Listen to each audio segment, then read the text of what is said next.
লুঙ্গি পরেই বহুতল ভবনে চুরি করতে উঠে গেছেন এক চোর, কিন্তু বিধি বাম। চুরি করতে গিয়ে নজরে পড়ে যান তিনি। আর এরপর যা করল সেই চোর, তা যেন কোনো সিনেমার দৃশ্যের চেয়ে কম নয়। লুঙ্গি কাছা দেওয়ারও সময় পায়নি সেই চোর, আর তাতে সরাসরি লুঙ্গি সহই সন্তর্পণে বহুতল ভবনের দেয়াল বেয়ে নামতে শুরু করেন সেই ব্যক্তি।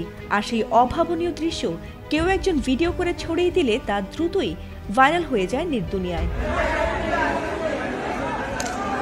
ভাইরাল হওয়া সেই ভিডিওতে দেখা গেছে এক ভবনের উঁচুতলায় একটি জানলার গ্রিল ধরে ঝুলে আছেন ওই ব্যক্তি।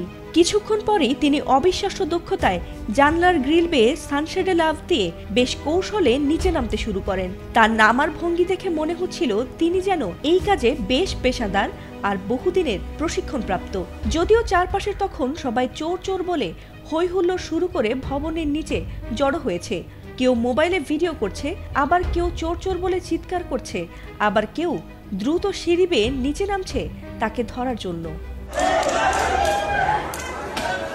তবে আশ্চর্যের বিষয় হলো, চোরটির গায়ে যেন বিন্দুমাত্র কোনো ভয়ের ছিটে ফোঁটাও নেই।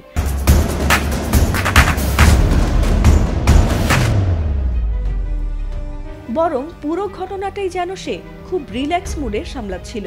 রেলিং থেকে জানলার গ্রিল আর গ্রিল থেকে আবার নিচের কার্নিশে লাফ সবই তিনি করছিলেন বেশ দ্রুত গতিতে। যে উচ্চতা থেকে তিনি নামতে শুরু করেছিলেন তাতে সাধারণ মানুষের মাথা ঘুরে যাওয়ার জোগাড়। যদিও এ ঘটনাটি কোথায় ঘটেছে তার বিস্তারিত কিছু জানা যায়নি। এমন দৃশ্য নেট দুনিয়ায় ভাইরাল হতেই ঘটনাটি নিয়ে উদ্বেগের বদলে হাস্যরসের সৃষ্টি হয়। নেটিজেনদের অনেকেই সেই চোরকে দেশি স্পাইডারম্যান বলে হাস্যরসে মেতে উঠেছে। কেউ লিখেছেন প্রতিভা নষ্ট হচ্ছে, সিনেমায় তার স্টান্টম্যান হওয়া উচিত ছিল। আবার কেউ মজা করে বলেছেন নামার পর এই স্পাইডারম্যানের কি অবস্থা হয়েছে তা ভাবতেই হাসি পাচ্ছে। তবে এরই মাঝে অনেকেই আবার উদ্বেগ প্রকাশ করে বলেছেন এটা যদিও হাসির বিষয় নয়, এত উঁচু থেকে এমনভাবে পালানো মানে নিরাপত্তাহীনতার ভয়াবহ পর্যায়ে পৌঁছেছে।